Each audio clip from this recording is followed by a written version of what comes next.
Kid, son, you are now in the Rapid Response Tactical Squad. The double RTS. Kick some ass. Degrees, kill it.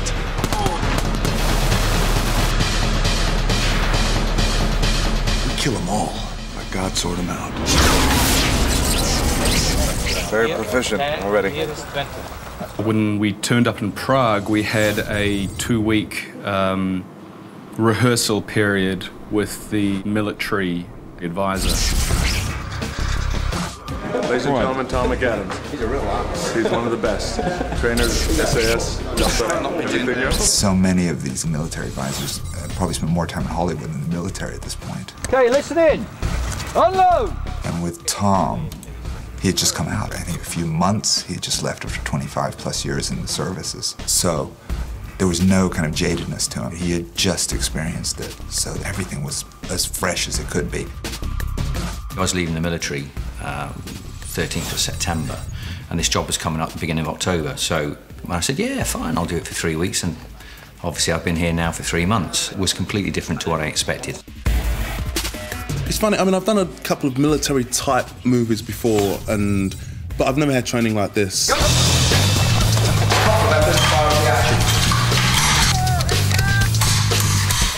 All right, are you happy with that? Don't put the barrel into the ground, Yovia. Pass that on. Have your wits about you, because blank ammunition does injure. Fire safety catches. We've got time for one more, is that it? What I was brought to do here was to advise on all the military tactics, all the techniques, get the guys to look like Special Forces and make them look like they've had years of experience soldiering. Magazine, 25 rounds. Load! Tom was very determined to, I think for himself as much as anything, make us look as authentic as possible. There's no bullshitting with Tom. Tom is a straight guy. What you see is what you get, and I love that. Wait until I give the command up. Okay, rounds down on one knee, and then start working together. So that's communications. Lead scout, as soon as you're ready, start patrolling. I took it very seriously, because that's what I'm here to do.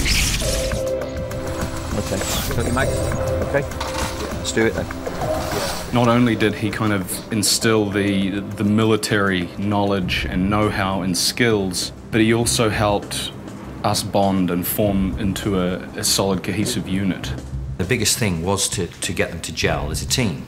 And we started off by going to the gymnasium every morning. 6 a.m., working out together, training together, going through and trying to simulate what soldiers would go through. The only difference is you know, they, of course, go to war and we go back to our hotel. And I call up the pizza place.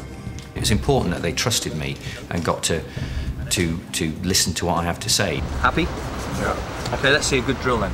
Most importantly was the safety aspect of using weapons. Right, what we're going to do before we actually start is a demonstration of what damage a blank round could do, just so that we know on the safety side of it, you're not pointing weapons at each other. Because they are real weapons. Even though we're using blank ammunition, it can still kill you.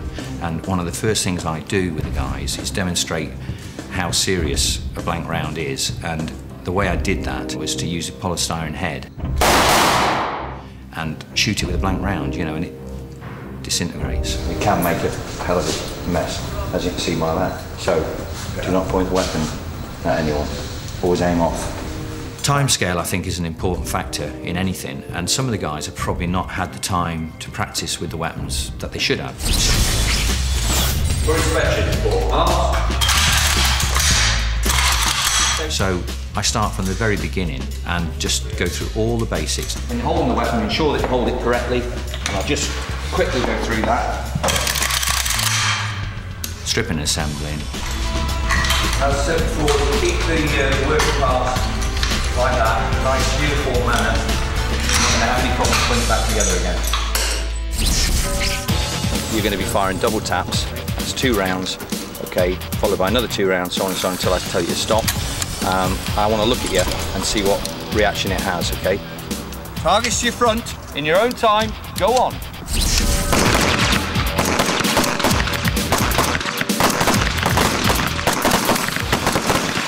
It's very interesting having that amount of power in the sense that it's coming from your body coming from your hands, you know, it generates a certain kind of energy. Okay, is anybody not finished? Once I started doing the weapon training and I got to a reasonable standard, I could then move on to patrolling skills, which entails holding the weapon correctly and how you move around objects, how you adopt different fire positions. Then the stoppage drills, loading, unloading, all the stuff that a soldier, a basic soldier, would have to know. In the script, it was written that we would say retreat, and Tom was right there saying, no, you would never say retreat, you would say fall back.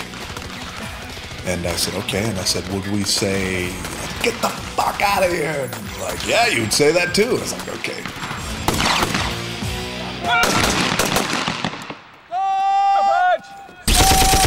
Once I pass you, clear each free. Clear. We started off with check-made AK-47s, which are very light in comparison to what we have now. They're just very light weapons. So we had a lot of movement drills with that, which obviously at first is kind of nerve-wracking, you know, with the ammo and stuff.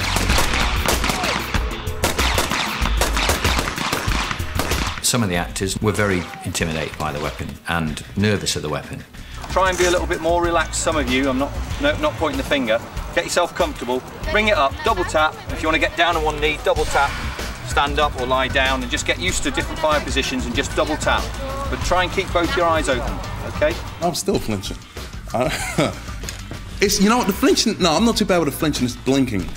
Sometimes, and this is the truth, sometimes air comes out of the barrel of the weapon and it kind of makes you blink a little bit. It's not fair. It's just, you know, it's air. To try and stop the actors from flinching, especially using something like the chain gun or the minigun, call it what you want, it's a 30 cal weapon. And with that weapon system, even though it's firing blank rounds, the actual overpressure that comes out is quite immense, and there's a hell of a flash with the thing.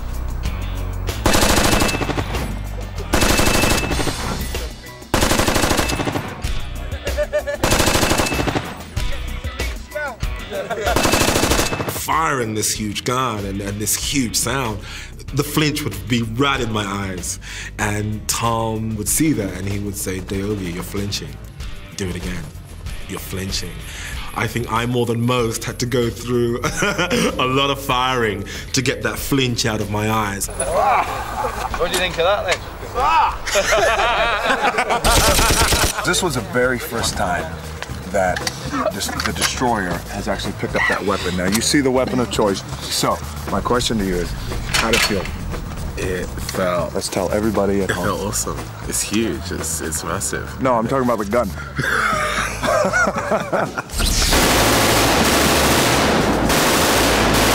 The reason I went into so much detail was so that they look like they know what they're doing. And everything they do looks like they're special forces.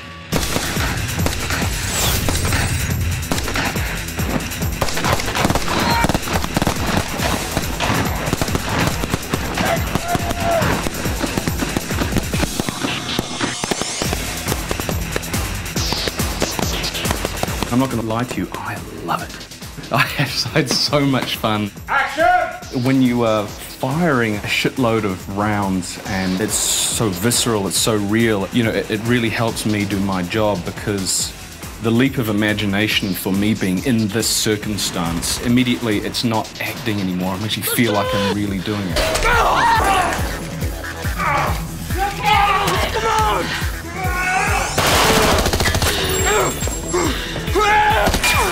It's kind of, you know, our collective hope. When you look at this unit of soldiers, you will actually, you know, you will see them performing as a highly professional squad of guys. Clear left. Clear right. If you're gonna portray our military, then we damn sure better have our shit together and we better look tight with what we're doing. So we should get together and we should know in a certain environment where there's present danger or possibly danger looming, then we should know how to walk, how to talk, how to give hand signs, eye signs, what we're listening for. Look alive, men. Game time.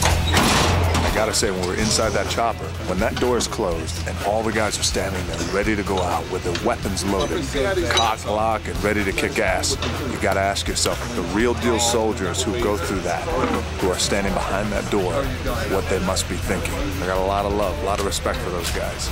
They're the real deal. It's movie shit. It's cool shit, but they're the real deal. They picked it up very quickly, and obviously as time's gone by, they've done so much of it. They're starting to switch on to the fact of how to go about it. I certainly wouldn't leave them alone, though, to be perfectly honest with you, but they are learning. Again, you're not sure. Never good on my maths. Do you want to do it again? Yeah. That's good. Okay. Stand by and action!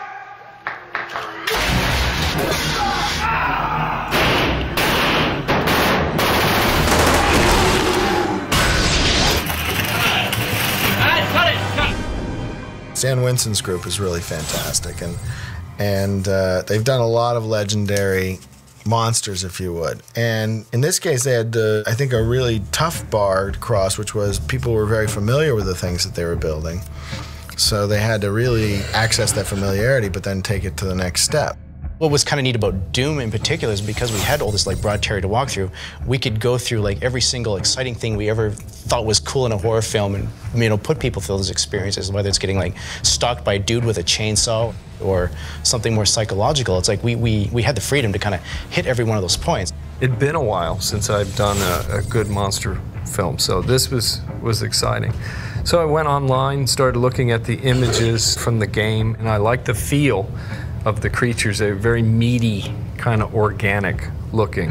I thought that would translate well. And I think the idea was for us to keep the essence of these characters. We weren't told to lock to their designs per se. As a team, what we wanted to bring to it was what we do in film as far as bringing texture and detail that can't do in a video game. Well, the first time I saw the creatures was back at Stan Winston's studio, when I was back there and they showed them to me on the computer, and I thought, this is absolutely incredible.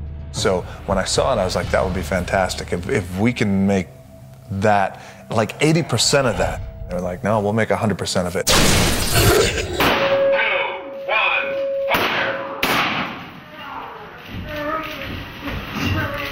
When designing these creatures, after we come up with our 2D concept art, then we have to start the sculpture process.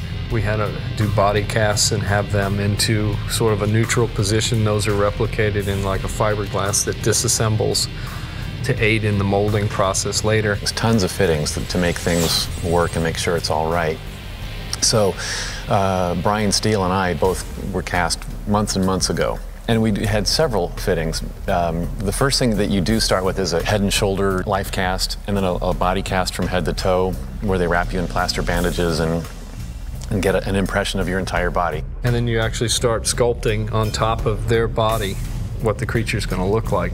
And you stay as faithful as you can to the 2D design, but certain things happen in 3D when you start walking around something, looking at it from all angles, and it sort of modifies and morphs based on reality. Once that's signed off, then we went into molds, and then from molds you have to start fabricating all of the suits and the parts, and then in this case all the internal muscle structures and putting all the mechanics into them so that it's moving. This happens to be a suit, so it's something that I slip into now, zip up the back, plunk the head on, put the hands on, I'm ready to go. What we were trying to explore and achieve was internal muscles being able to move with the performer.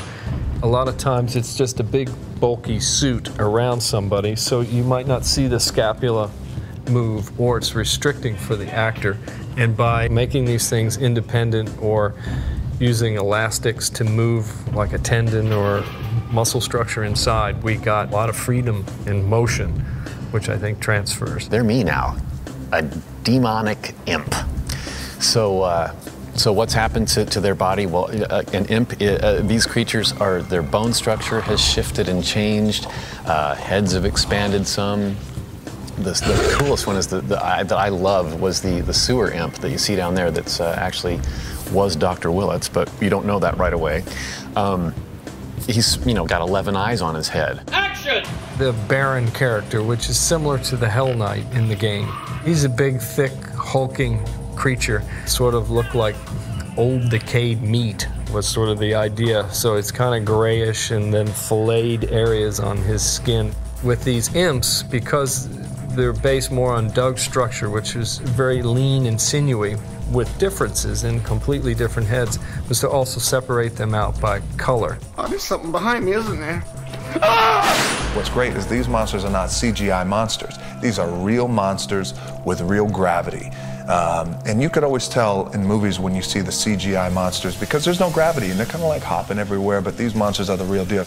When they walk, you feel the weight of their walk and you see the weight of their body and their muscle structure, and you see that in these monsters.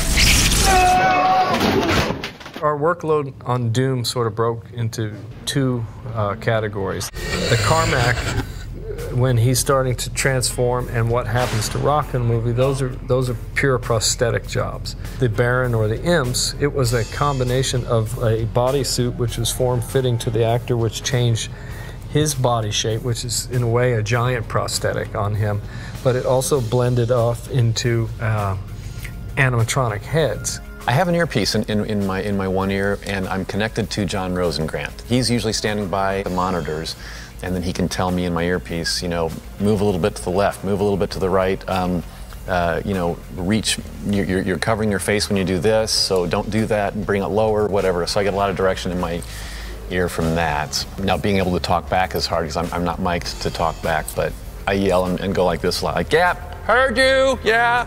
Now, this is scary. Thank you. I always get asked the questions, you know, are they phasing out the animatronics? Is that going away? Because everything is going CG. And what we try to think about is what's the best answer for the shot? You know, if it's better for it to be CG in the shot, we're all for that. And if it can be done live, I think the benefits of doing it live with the animatronics is it gives eye lines and it gives reactions and things for the actor to perform with. I think it helps to have something there lit and real for everyone to focus on and react off of. One of the first things I said to everyone is that we've got to get great performers in these suits. Not just anybody that's big that can fit in or really skinny, but someone that can also act. I think it's so important that there's a real physicality, which, you know, you can have something that looks as good as you like, but if someone hasn't got the physicality to pull it off, then it'll never succeed.